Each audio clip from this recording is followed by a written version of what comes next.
Imagine, if you will, being submerged beneath the unforgiving, crushing weight of the Pacific Ocean, trapped inside a claustrophobic steel tube that could, at any unpredictable second, become your watery grave. Peering through the cold metal eyepiece of a periscope, you lock your gaze onto a massive, heavily armored enemy warship floating on the surface.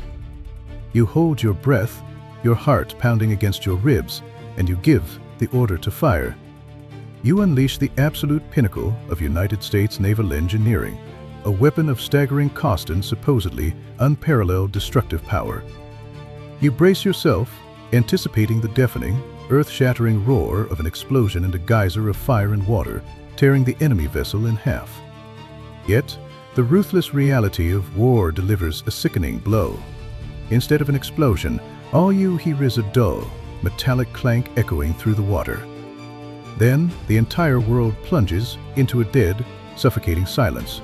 There is no explosion. There is no fire.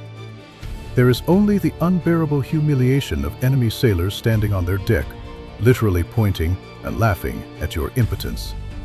This is not some fabricated, suspense-building Hollywood plot twist. This was the terrifying, blood-chilling daily reality faced by countless American submarine commanders in the early, desperate days of the Second World War. These brave men were not only fighting a brutal, life-or-death struggle against the cunning and ferocious Imperial Japanese Navy in the darkest depths of the ocean, but they were also fighting a shadow war against the arrogant, stubborn, and dangerously detached weapons bureaucrats sitting in the safety of Washington, D.C. Today, we are going to tear away the veil of history and expose one of the most infuriating and unbelievable scandals in naval warfare, the deadly enigma of the Edley enigma of the Edley and or T and or T E and E E and O or P. We will uncover how a rogue lone wolf admiral, willing to risk a court-martial and the total destruction of his career to save his men, single-handedly defied orders, broke all the rules, and altered the entire trajectory of the Pacific War. Let us rewind the clock to July 24, 1943, in the deceptively calm yet treacherous waters of the Caroline Islands in the western Pacific. Commander Lawrence Daspit, the seasoned captain of the U.S. Navy submarine USS Tang, is staring intently through his periscope. His palms are sweating against the cold brass handles. 3,000 yards ahead, dead in the center of his crocherus, lies his colossal prey, wallowing in the ocean swells like a critically wounded leviathan. It is the Nam Maroon No. 3, an absolute behemoth. This is no ordinary transport. It is a 19,000-ton floating fortress of steel and highly flammable fuel, the largest and most prized oil tanker in the entire Imperial Japanese Navy.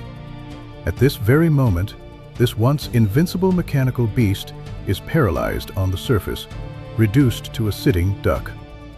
Just moments prior, Daspit had orchestrated to textbook-perfect ambush shots. 2 torpedoes had found their mark, ripping terrifying, jagged holes into the ship's massive hull. Yet, incredibly, the giant vessel displayed a stubborn, almost unnatural will to live, refusing to slip beneath the waves. Knowing this was his golden opportunity to deliver the final, lethal coup de grace, Daspit coldly issued the order to his torpedo room to continue firing. However, what unfolded next would permanently etch itself into the darkest nightmares of his career in the history of the American submarine force. The 3rd torpedo screams out of the tube, shooting toward the target like a deadly arrow. The result a dud. The 4th torpedo is fired, again a soul-crushing dud, when the 5th torpedo violently slams into the tanker's hull just below the waterline. The crew inside the Tang's ache and distinctly hear that sickening, metallic clang. That sound, which should have been the death knell of the enemy ship, the trigger-igniting 680 pounds of devastating Torpex explosive, is instead a cruel joke played by the Grim Reaper. Absolutely nothing happens. Daspit, fueled by adrenaline and disbelief, refuses to yield. He fires the 6th, the 7th, the 8th. Every single torpedo ejected from those tubes is supposed to be a miracle of American engineering, costing a staggering $3,000 apiece. They carry the hopes of the American industrial war machine, yet in actual combat, they are functioning as nothing more than incredibly expensive scrap metal. Fired from point-blank range, at a perfectly stationary, mountain-sized target, the USS Tang unleashes a total of 13 deadly torpedoes. After moments of agonizing, breathless anticipation, the final tally is enough to break a man's spirit. 11 of those torpedoes completely, undoubtedly fail to detonate. Down in the cramped, sweat-soaked torpedo room of the submarine, young American sailors, men who were trained to be fearless, men who looked death in the eye daily, are weeping in absolute despair. Their tears are not just born of the betrayal of their own weapons, but of a profound, agonizing humiliation. Through the periscope, Commander Daspit can clearly see the crew of the paralyzed Japanese tanker standing on the deck. They are waving. They are openly, arrogantly mocking the invisible American submarine that has just effectively disarmed itself. A suffocating wave of rage and indignity boils within Daspit's chest. The USS Tang is now down to its very last torpedo. Just one single shot remains. In this pivotal, fate-defining fraction of a second, Daspit makes a tremendously difficult, but I scold, rational decision. He orders a ceasefire. He does not fire that last torpedo.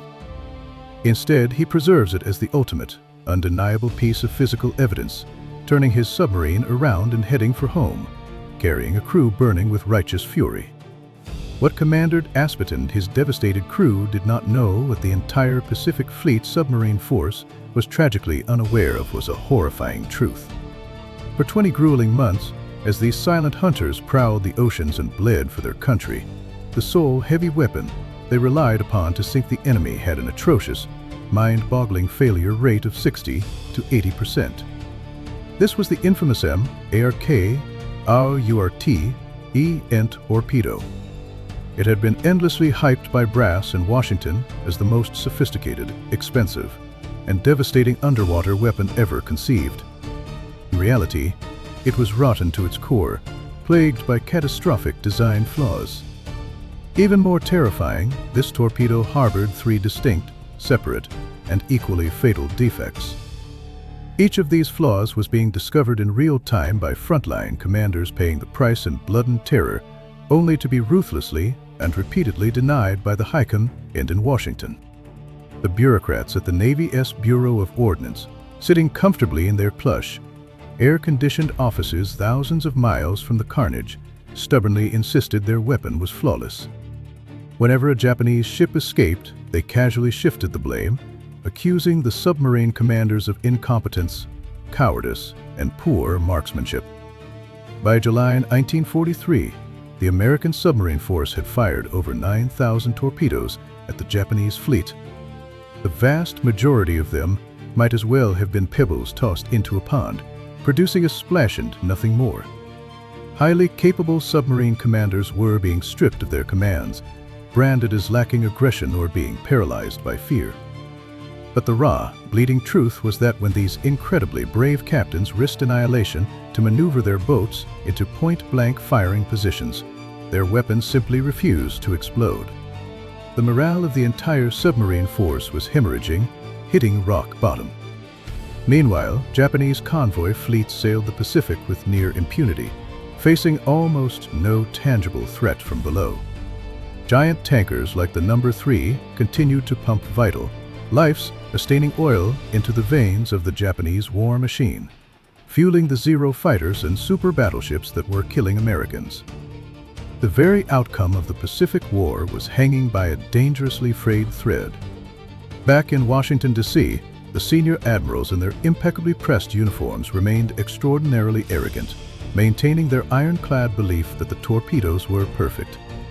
However, far away in the smoke and fire of the Pacific Theater, unbeknownst to Commander Daspit, a notoriously stubborn and uncompromising Navy Vice Admiral was preparing to conduct a highly dangerous, intensely unorthodox scientific experiment. The nature of this experiment was so insubordinate, so utterly scandalous, that if it failed, he would undoubtedly face a harsh court-martial and the total destruction of his military legacy. But if he succeeded, he would unleash the deadliest fleet of underwater assassins in naval history. To understand this madness, we must trace the timeline back to December 7, 1941. Just 5 hours after the Pearl Harbor attacks left America reeling in shock and athirst for vengeance, Admiral Harold Stark issued a swift, unyielding combat directive to the Pacific Fleet execute unrestricted submarine warfare against the Empire of Japan. In a heartbeat, the silent service was shoved from the shadows onto the absolute bleeding edge of the front line. Their mandate was simple and brutal: hunt them down. Set sail, find every Japanese target floating on the ocean, be it a warship or a merchant vessel, and send it to the bottom of the sea. These roughly 50 available submarines were each armed with 24M ARK, FOURT, ENT torpedoes. Powered by a highly complex, steam-driven turbine system, these weapons carried the weight of a 3,000-pound Grim Reaper, tearing through the water at an astonishing speed of 46 knots. Packed inside the warhead was 680 pounds of high explosive, holding enough kinetic and explosive fury to snap the spine of any battleship. The MARK FOURT EN even boasted two highly sophisticated detonation systems: a traditional contact exploder designed to trigger upon smashing into a hull, and a revolutionary, highly classified MARKS IX magnetic exploder. This magnetic marvel was designed to sense the massive magnetic field of a steel ship, detonating exactly beneath the keel, the most vulnerable, unarmature underbelly of a vessel, guaranteeing a one-hit kill. On paper, it sounded like a masterpiece of destruction, an unstoppable battlefield equalizer. At least, that is exactly what the Bureau of Ordnance promised everyone when they designed it in the 1920s. To prove its perfection, the Bureau had conducted exactly two incredibly half-hearted live-fire tests.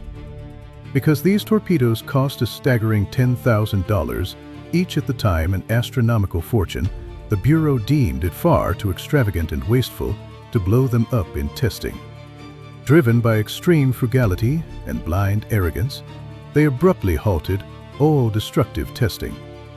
The U.S. Navy placed such immense, blind faith in this weapon that before the MARK FOURT EM was thrust into active combat, they had never once fired even a dummy torpedo at a moving target, let alone conducted a live fire exercise against a real, decommissioned target ship.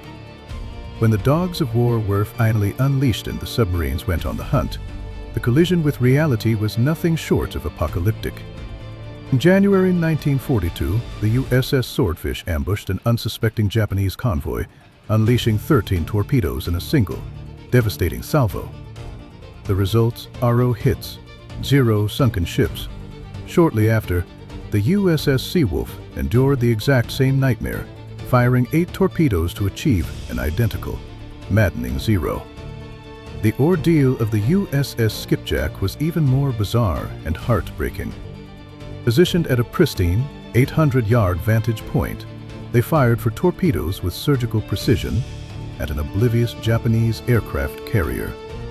The submarine crew, taking turns at the periscope, watched in horror as all 4 torpedoes tracked perfectly, slamming directly into the massive steel hull of the carrier.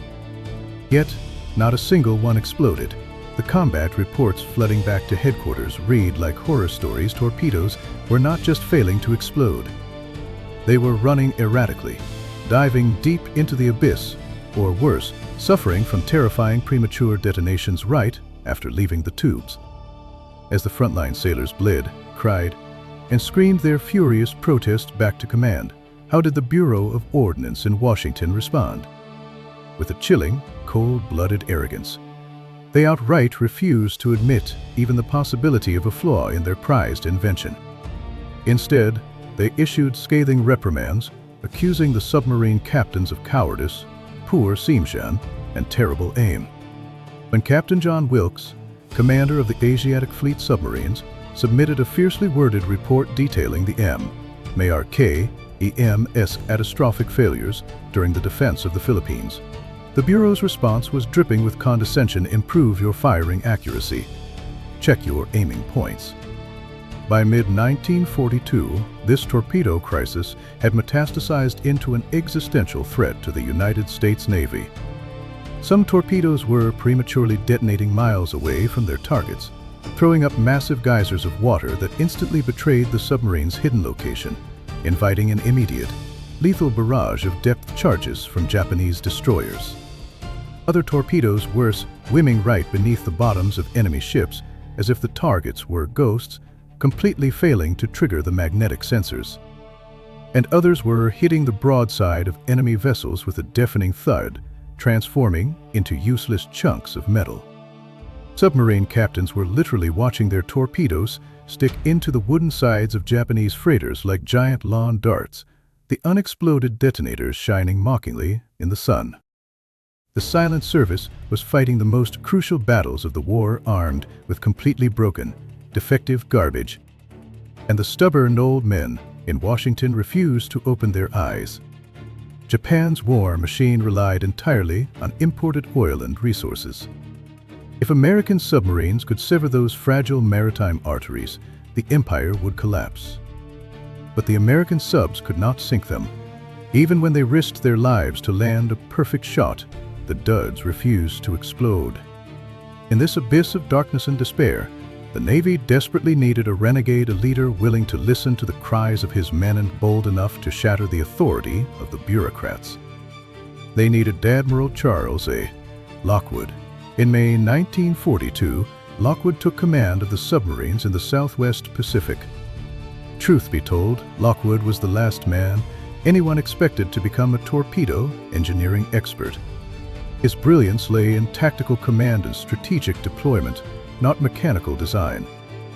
He had never spent a single day working at the Naval Torpedo Station in Newport, Rhode Island, the secretive facility that birthed the MARKFOURTEN. He had zero formal training in explosives or complex fuse mechanics. But he possessed one priceless attribute that the D.C. bureaucrats utterly lacked. He possessed an unshakable, absolute faith in his frontline submarine commanders.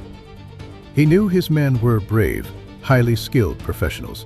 His intuition screamed that the men were not missing. The weapon was fundamentally broken.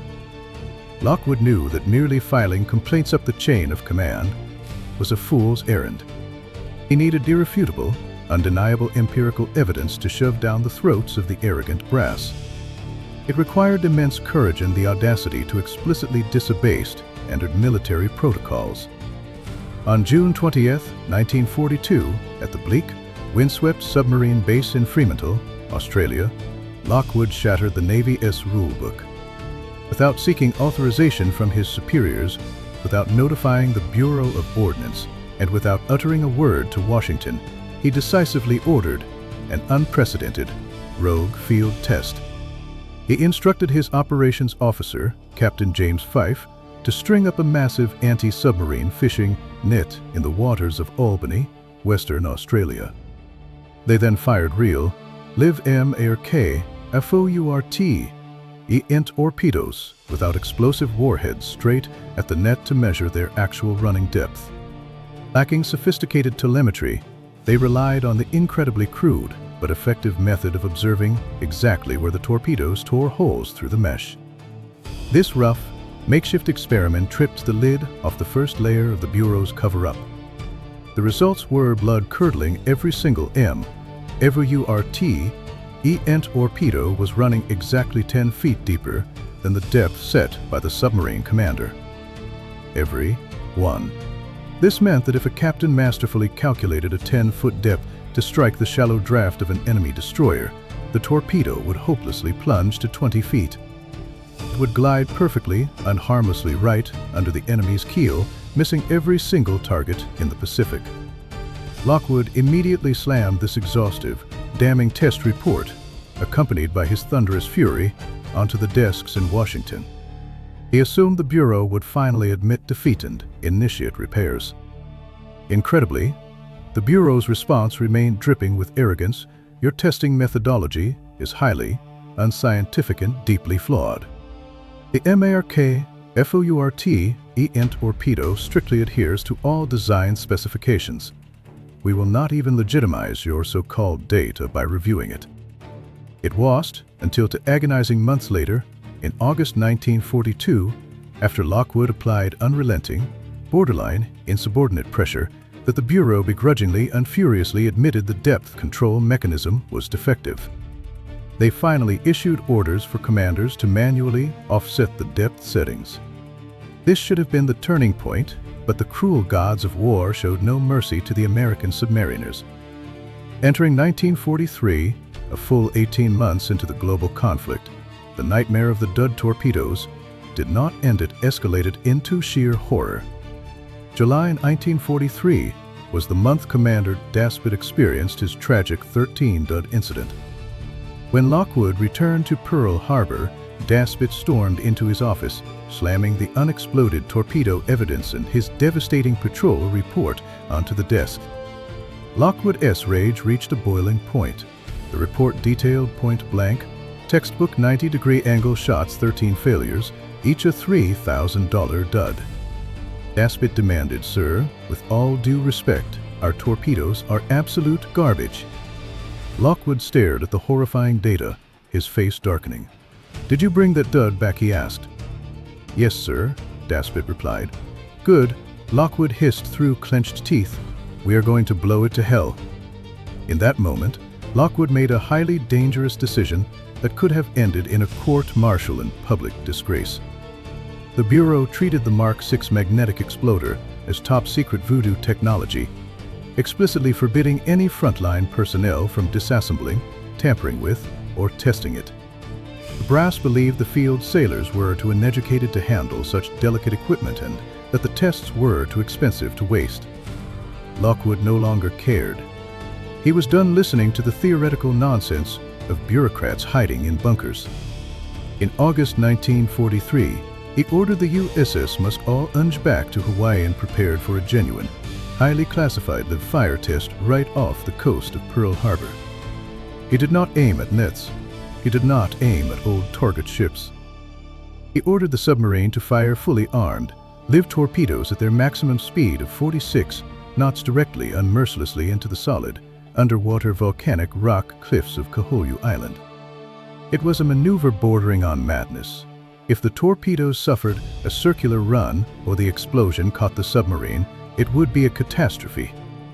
But it was the only extreme way to prove exactly why the contact explode or S were failing in combat. The results of the cliff test left everyone in stunned, horrified silence. When the torpedoes struck the cliffs at an imperfect, glancing angle, the exploder successfully triggered a massive detonation. However, when the torpedoes were fired in a textbook perfect, 90-degree perpendicular strike, slamming head-on into the unyielding rock, the sheer kinetic force of the impact completely crushed the fragile firing pin mechanism. In the microsecond before the pin could strike the primer, the massive physical shockwave mangled the internal components, totally destroying the detonator. This perfectly, undeniably explained why Commander Daspit's 13 textbook 90-degree kill shots all turned into useless chunks of metal. In the utterly absurd design logic of the Mark XIV torpedo, the absolutely perfect, most lethal angle of attack was actually a guaranteed self-destruct blind spot that ensured the weapon would never, ever explode.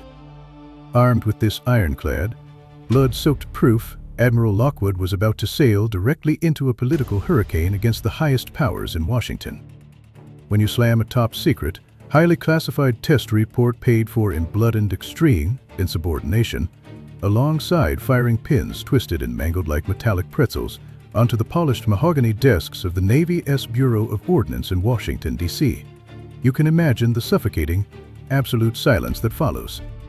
In September 1943, a political earthquake of unprecedented magnitude rocked the highest echelons of the United States Navy Command.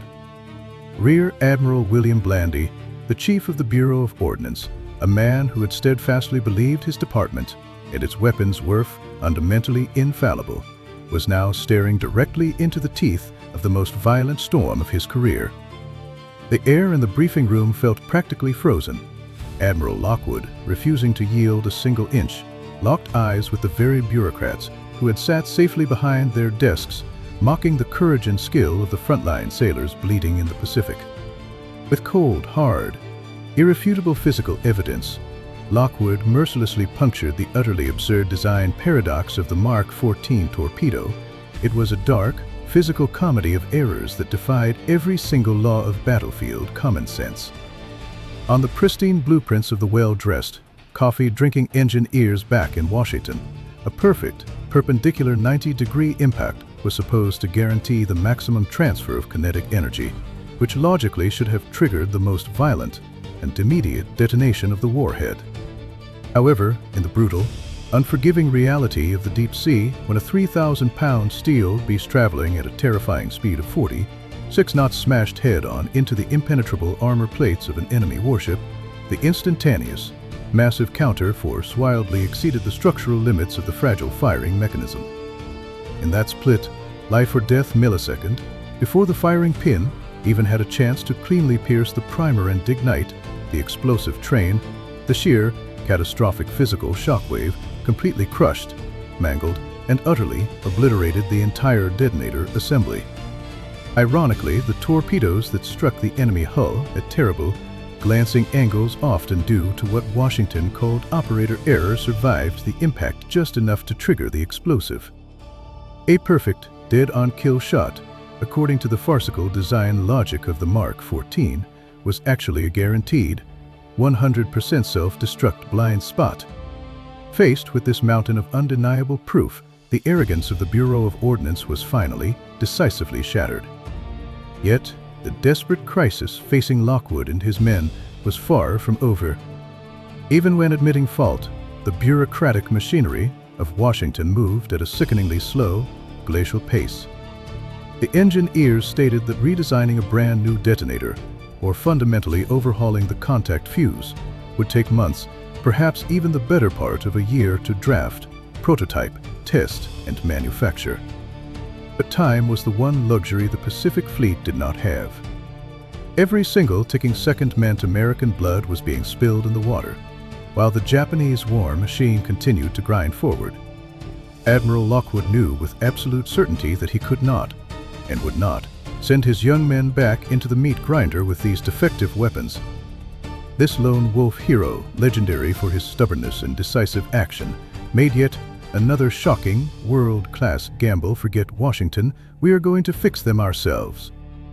Lockwood immediately issued a draconian order to the mechanical repair shops at the Pearl Harbor submarine base at all costs, drop everything else, and instantly modify every single Mark 14 torpedo in the armory. The repair crews in Pearl Harbor worked feverishly, day and night. They didn't have sophisticated, state-of-the-art factory assembly lines. Relying on basic lathes and hand tools, they entered a desperate race against the Grim Reaper. Using ultra-lightweight, yet incredibly durable aircraft-grade aluminum alloy, they manually machined and polished a brand new batch of lighter firing pins. Simultaneously, they scoured the islands and custom-fabricated significantly stronger, high-tension springs to absorb and counteract the devastating resistance generated upon that fatal moment of impact. It was a crude, primitive, and entirely unauthorized makeshift engineering triage that would have given a traditional military inspector a heart attack. With absolutely zero official authorization certificates, without waiting for complex safety reviews from the top brass, Lockwood relied purely on his burning loyalty to his frontline warriors and his absolute thirst for victory. He forcefully ordered these hot rod Ed, locally modified torpedoes loaded directly into the firing tubes of every submarine heading out into the Pacific. By the autumn of 1943, as these newly modified, genuinely lethal torpedoes returned to the battlefield, the dark depths of the Pacific Ocean practically caught fire. The American submarine crews, who had previously endured agonizing humiliation and rock-bottom morale due to the betrayal of their own weapons, were instantly transformed into the ultimate deep-sea Grim Reapers. The time for a bloody, merciless revenge had arrived. The gears of history let out a deafening roar. The Imperial Japanese Navy's once proud and seemingly invincible maritime lifelines were suddenly turned into a horrifying steel graveyard that swallowed ships whole. Massive tankers from the Dutch East Indies, brimming with crude oil, were blown in half by apocalyptic explosions, erupting into towering infernos before plunging into the icy depths.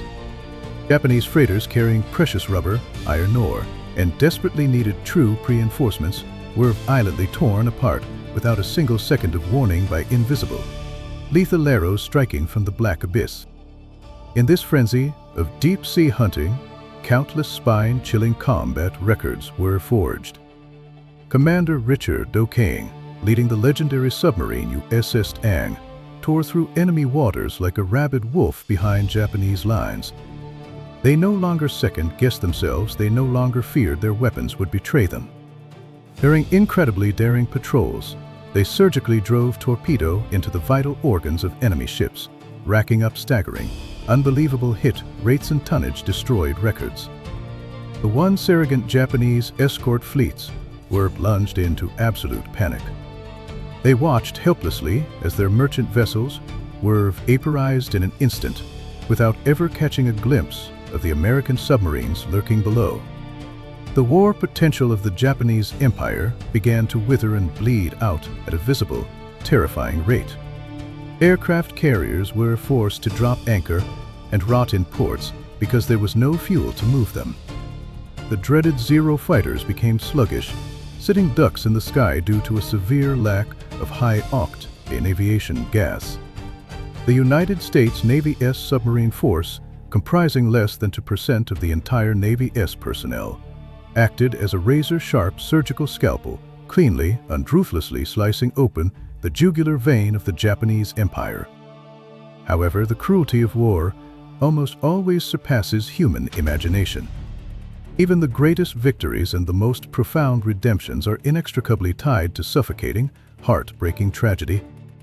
Just as this story of blood and glory approached its absolute zenith, fate played a sickeningly cruel joke. On October 24, 1944, amidst the turbulent, storm-tossed waters of the Taiwan Strait, under the cover of darkness, the legendary Commander Richard O'Kane was leading the USS Tang on its fifth, and what would be its final, furiously aggressive combat patrol. After executing a god-tier sequence of rapid-fire kills that sent multiple Japanese freighters to the bottom, the Tang was down to its very last weapon in the torpedo room, its 24th Mark 14 torpedo.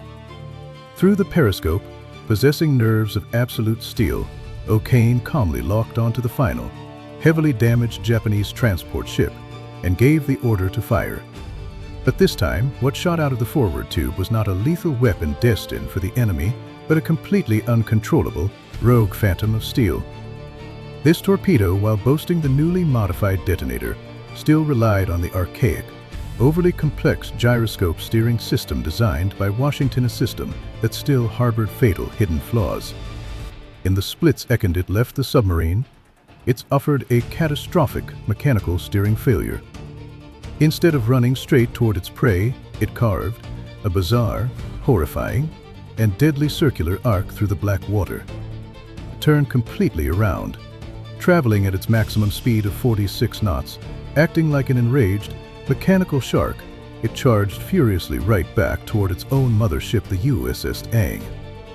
O'Kane screamed out desperate, emergency, evasive maneuvers. The submarine's propellers thrashed wildly, roaring in the water, trying frantically to outrun the very reaper they had just unleashed. But it was too late. Mere seconds later, accompanied by an earth-shattering explosion that ripped the ocean apart, the stern of the USS Tang was completely obliterated.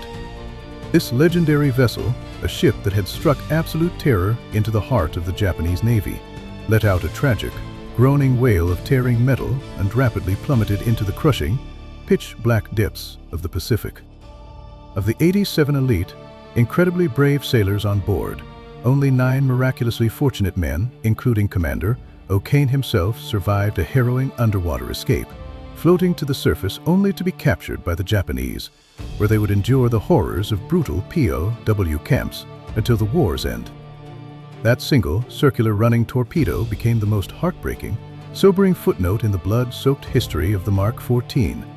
It served as a brutal, unforgiving reminder, even in the moment of absolute, glorious triumph, the fatal flaws born of bureaucratic arrogance and armchair engineering can still rise up to devour the bravest of souls. When the Japanese Empire finally signed the Instrument of Unconditional Surrender in August 1945, a staggering 1,392 Japanese vessels of all types lay permanently entombed at the bottom of the Pacific Ocean. Over 55% of Japan's entire merchant marine fleet, a colossal, unimaginable 5.3 million tons of shipping, had been utterly wiped out by the stealthy, lethal strikes of the American submarine force. These lone wolf warriors of the silent service, through immense sacrifice and unimaginable bravery, had perfectly executed an order of total strangulation that the world believed was impossible. And standing tall behind this miraculous, world-changing victory, the name of Admiral Charles Lockwood will be forever engraved in the deepest bedrock of naval history. He was not an inventor sketching precise gears on a blueprint, nor was he a grand strategic master sitting safely in the Pentagon. He was a pure, fiercely devoted warrior rogue commander who, when the official rules literally became a murder weapon against his own men, violently flipped the table and trampled the bureaucracy underfoot. Through extremely dangerous, unauthorized testing, unrelenting political pressure, and decisive, rogue field modifications, he forcibly tore the right to survive and the hope of victory straight out of the cold, dead hands of a stubborn bureaucracy. The scandal of the Mark 14 torpedo serves as a chilling, historical mirror. It exposes with brutal clarity how the blind arrogance of data-obsessed bureaucrats hiding in safe laboratories can effortlessly push frontline soldiers into an abyss of despair. But it also stands as a stunning testament to the fact that sometimes, to save precious lives and to win a righteous war for the survival of a nation, breaking the rigid rules and directed authority is not just an act of extraordinary courage. It is the highest, most absolute form of loyalty humanity can display. This is the true story of the Mark 14 torpedo, an incredible, earth-shattering legend hidden beneath the deep ocean waves, woven with heavy humiliation, boiling rage, agonizing sacrifice, and ultimate redemption. It will forever remind future generations true perfection never exists merely on cold, lifeless blueprints or in the arrogant reports of politicians. It must be tested, proven, and forged in the ruthless, unforgiving crucible of fire and blood by the very warriors who stare death in the face every single day.